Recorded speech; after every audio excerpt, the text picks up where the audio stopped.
Nós estamos falando desse momento do Palmeiras, nos últimos 5 jogos, 3 derrotas no Campeonato Brasileiro, 3 derrotas seguidas e 2 empates contra o Boca Juniors pela Libertadores. Eliminado da principal competição do continente, nos pênaltis, jogando em casa.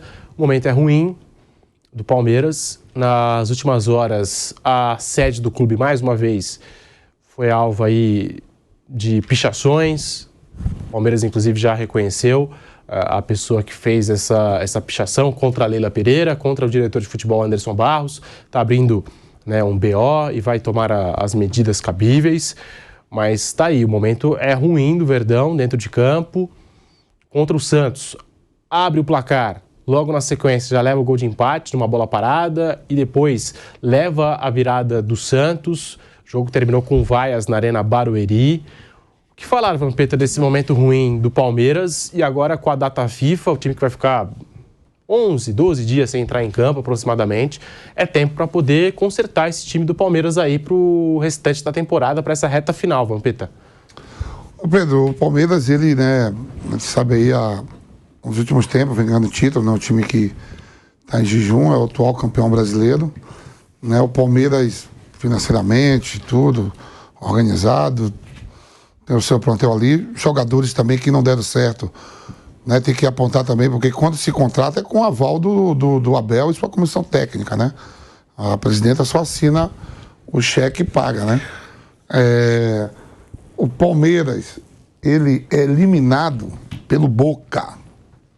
Boca pode estar numa fase tudo, mas é um time de 6 títulos de Libertadores, é um time que tem uma grande torcida, talvez ele seja o time mais conhecido dos times sul-americanos no mundo. Acho que não tem time brasileiro ou na América do Sul aí mais conhecido que o Boca, na Europa, Ásia, África, os continentes, tudo aí. E aí se cria uma crise muito grande. O Boca pode estar no mau momento, está disputando pênalti, tudo. Eu vi, o Portugal é campeão europeu, ganhou só um jogo.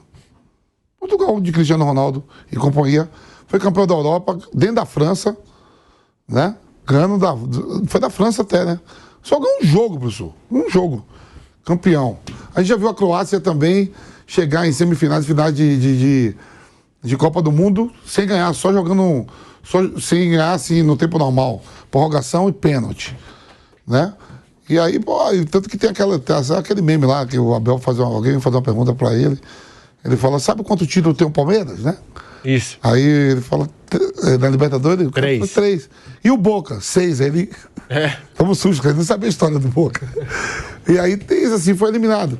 Agora dizer assim, o que me surpreende muito entre Flamengo e Palmeiras é a distância pro líder do Campeonato Brasileiro.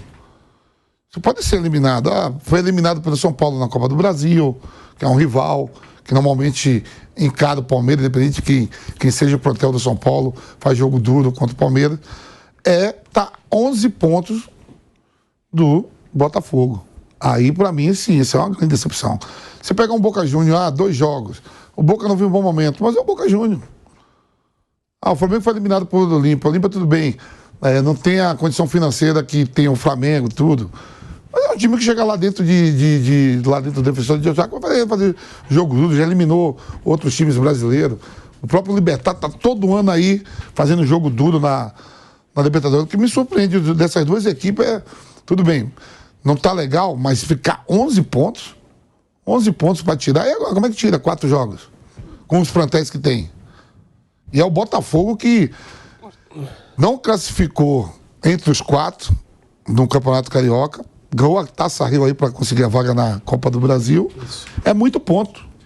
Isso que eu acho, é muito ponto. E a gente está falando de uma insistência também por parte da comissão técnica do Abel Ferreira na formação com 2 laterais, com o Marcos Rocha, com o Mike.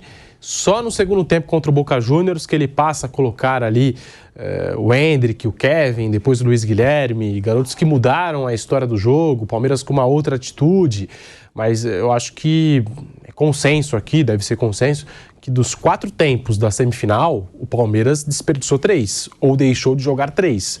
Vanderlei Nogueira. Eu acho que tudo é potencial, né? Eu acho que a carga de elogios que recebe o Abel Ferreira nos últimos tempos, porque tem sido muito competente, títulos conquistados, A gente fala aqui que ele consegue mudar a coisa e está contando com jogadores na caminhada, né? Não nesses momentos, nesses últimos momentos, com jogadores que entram para substituir esse ou aquele e não decepcionam. E ele tira coelho da cartola. Todos os elogios ele tem recebido nos últimos tempos. Mas com relação a esse jogo que você acabou de abordar, especialmente nessa disputa pela vaga na final da Libertadores, eu entendi que ele não teve agilidade suficiente para mexer no time. Pessoas, digamos assim, menos capazes do que o professor Abel Ferreira, com 10, 15 minutos de jogo, tanto na Argentina como em São Paulo, estavam percebendo que tinha jogadores que não estavam rendendo, que a coisa não estava rodando, né? E ele tinha opções no banco para mexer rapidamente. A gente espera, porque ele tira coelho vou repetir, estou elogiando, tira coelho da cartola. Eu achei que ele foi lerdo nesse momento importante da Libertadores da América. É claro que eu já disse várias vezes que é uma heresia, né, discordar de algumas coisas que o Abel fez ou faz. Eu achei que ele perdeu tempo, só reforçando o que você falou. De 4 tempos, em 3 tempos, ele não foi bem. Até nesse sentido, na zona mista, depois da eliminação para o Boca Juniors, apenas um jogador passou pela zona mista para dar explicações sobre a eliminação do Palmeiras. Foi o Kevin, jovem, apenas né? 20 anos. Ele que entrou no segundo tempo com muita personalidade e foi o único jogador a passar pela zona mista, né? Nenhum dos jogadores mais experientes, né, as lideranças do vestiário, se explicaram sobre a eliminação do Palmeiras. Mas nem era esse o ponto que eu queria chegar. O Anderson Barros falou na zona mista que eu cheguei a questionar ele sobre a questão do planejamento, porque eu acho que a essa altura da temporada fica evidente que a diretoria pensou no Palmeiras de 2023 com esses garotos, com o Hendrick, com o Kevin, com o Luiz Guilherme, e o Abel Ferreira queria investimentos. Perdeu Scarpa, perdeu Danilo e não teve reposições à altura, a gente sabe disso. E chegou no momento decisivo da temporada, as duas coisas entraram em choque, porque a diretoria queria que os garotos entrassem em campo e o Abel Ferreira não tinha tanta convicção assim nos garotos. Mas ele queria mesmo? Deixou isso claro em algum momento? Que ele queria reforços? Ou ele... só dizendo que eu, pelo que eu sei, ele primeiro está satisfeito com a quantidade de jogadores. O Guardiola também. Gosta de ter elenco curto, exatamente. Curto, mas o Guardiola joga menos, mas não importa. Que ele está satisfeito. Comprovadamente, o Palmeiras tem uma base brilhante, né? Com jogadores importantes. Até se recuar um pouquinho no tempo, a gente falava aqui, sai um jogador importante, entra outro, e o time praticamente não perde o ritmo, não perde a qualidade.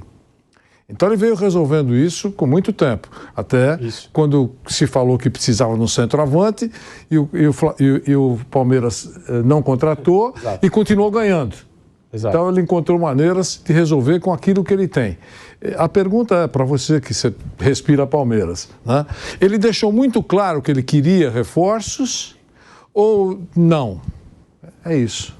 Então, nessa temporada, publicamente, eu vou lembrar aqui de algumas falas do Abel Ferreira nesse sentido de que ele queria jogadores prontos, ele chegou em alguns determinados momentos a, não sei se deixar claro, mas deixou isso na mesa. Assim, se fossem contratar, ele queria prontos. E ele falou nessa entrevista que você está falando... E desde o início do ano, com a questão do Giovani, eu lembro que o Giovani entrou também... Eu lembro que ele deu um detalhe importante. Não importa a idade. Pode ter 17, pode ser 37, 40, eu quero qualidade.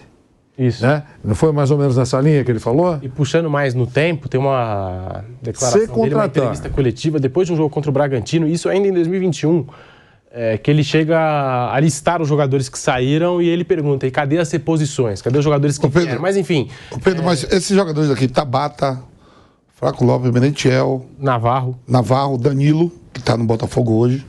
Teve aqui... Danilo Barbosa. Teve pelo aqui, foi tudo com aval de Abel, né? Exatamente. Todos, né? Tem mais aí, né? Passam pela aprovação Teve mais esses aí, né? Porque ele já pegou o resto que estava aqui, mas com a chegada dele, esses caras vieram tudo com ele, né? Isso.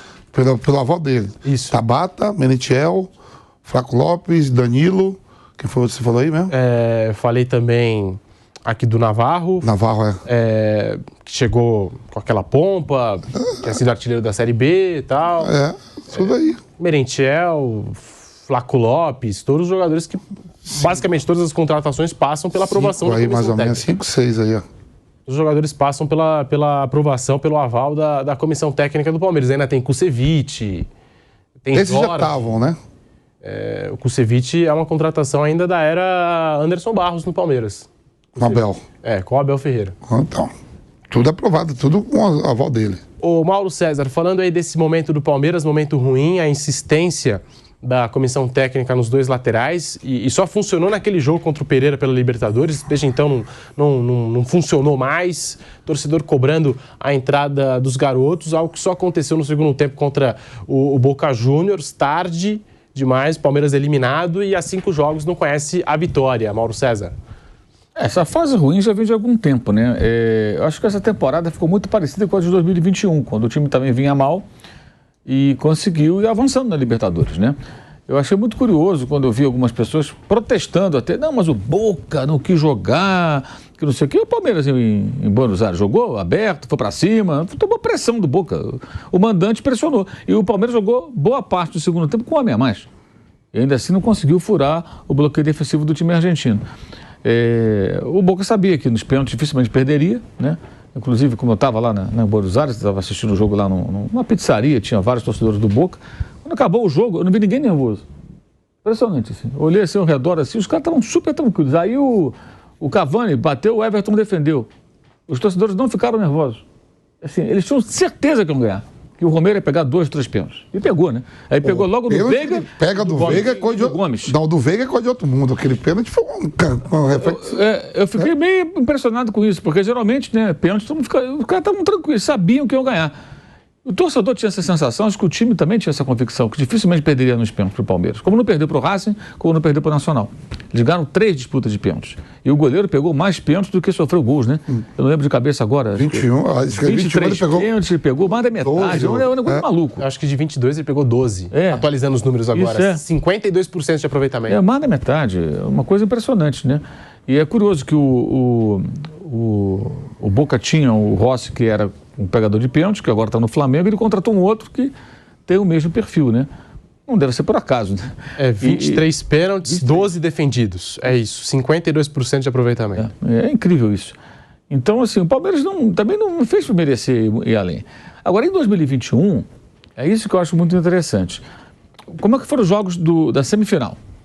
Atlético Mineiro no Allianz Parque. O que perdeu pênalti, aquela coisa toda. 0-0. Aí foi para Belo Horizonte, gol do Atlético.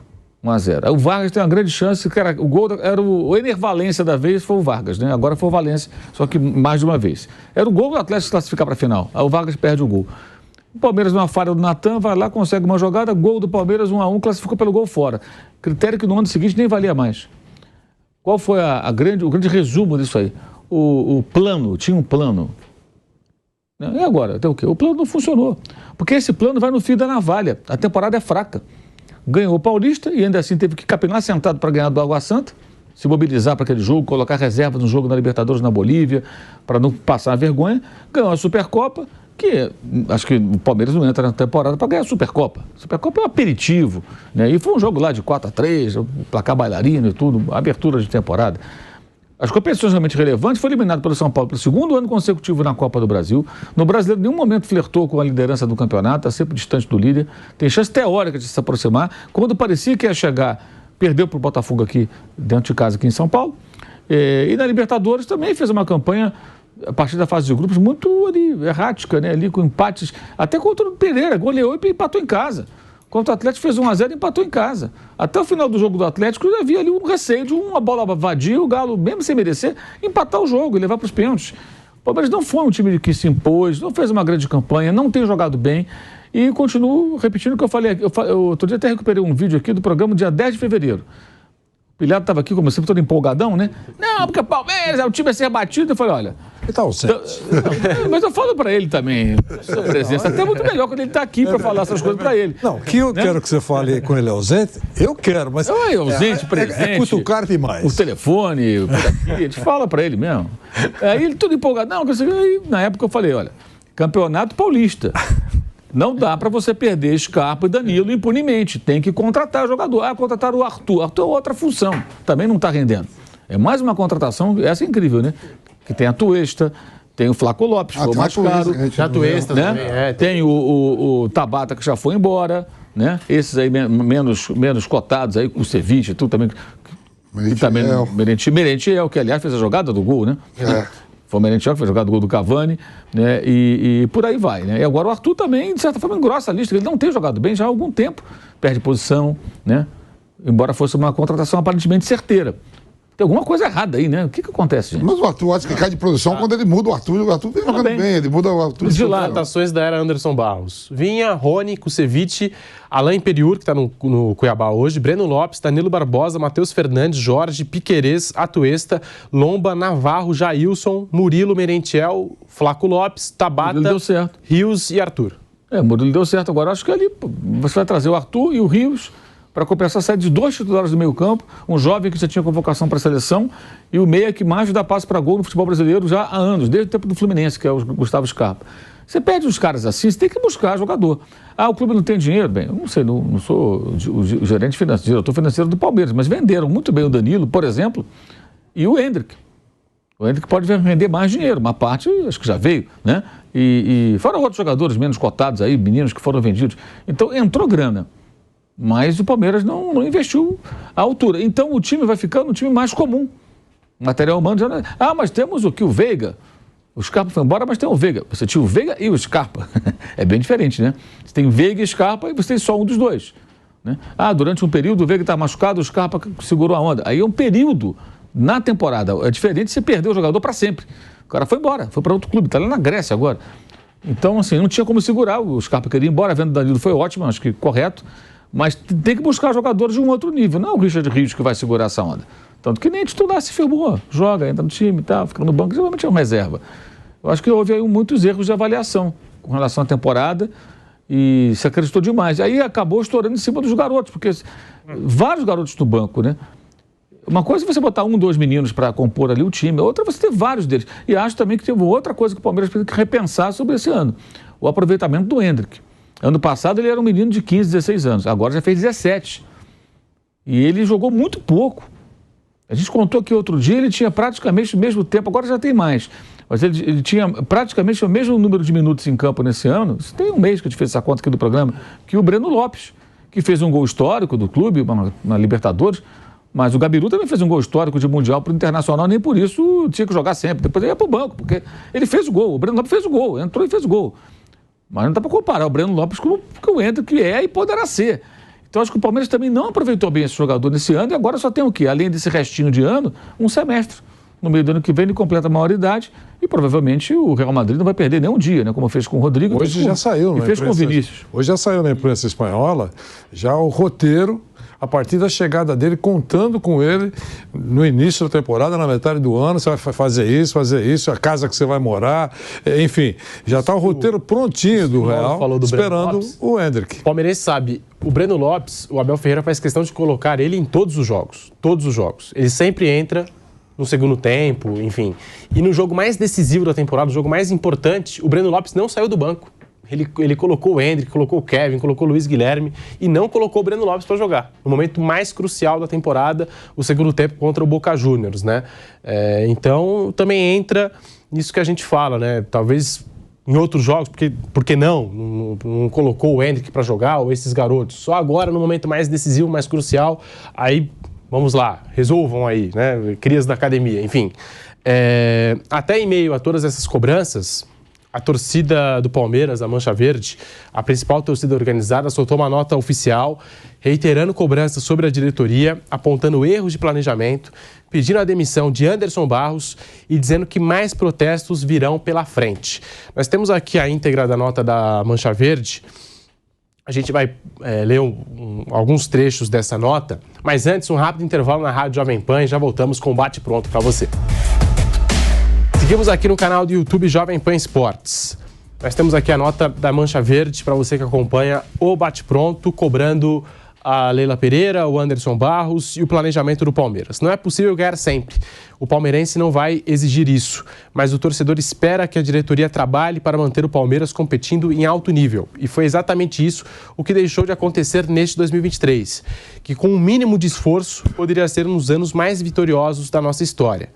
Como a dupla de incompetentes, Leila Pereira e Anderson Barros, resolveu encerrar a temporada de maneira prematura, a Mancha Alviverde informa que vai protestar contra a diretoria antes e depois de todos os 12 jogos restantes. Jogadores e comissão técnica seguem contando com o nosso apoio. Eles são vítimas de uma gestão que errou de maneira deliberada.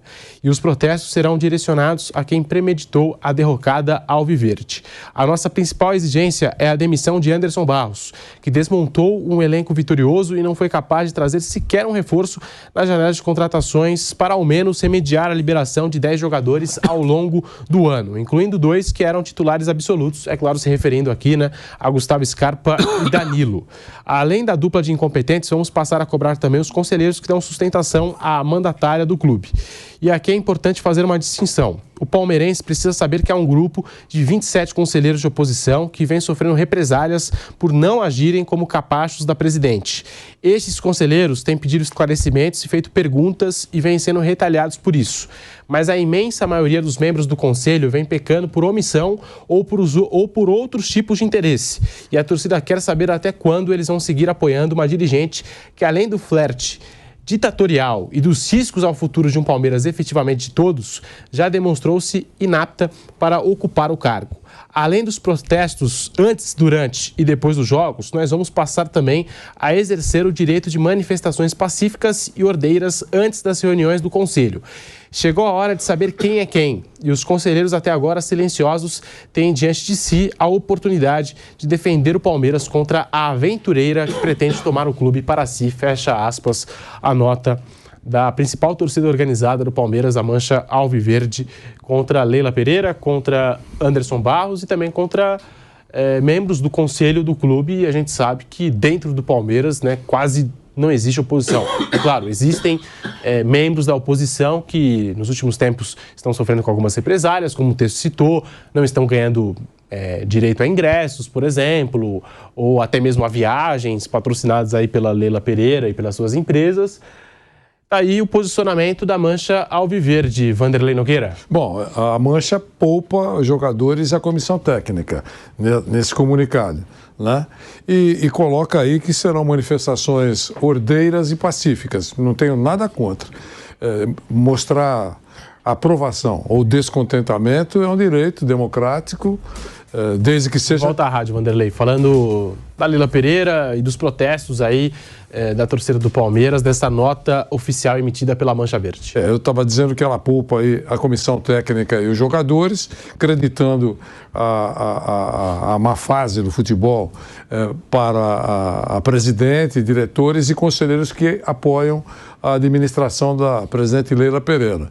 Eu não tenho nada contra, eu acho que é manifestação democrática, desde que eles sigam o que está escrito aí. São protestos ou manifestações ordeiras e pacíficas. Vai lá e deixa muito claro o teu descontentamento. Eles prometem fazer isso antes dos jogos, depois dos jogos, eles estão falando isso, independentemente dos resultados, né? E das partidas. São 12 jogos, eles estão prometendo 12 manifestações. E nas reuniões do Conselho Deliberativo, quando os conselheiros se reúnem, eles também vão fazer uma manifestação para mostrar o descontentamento com relação ao futebol do Palmeiras. Se for assim, eu acho que é uma postura democrática. Agora, agressão, violência, eu sou totalmente contrário.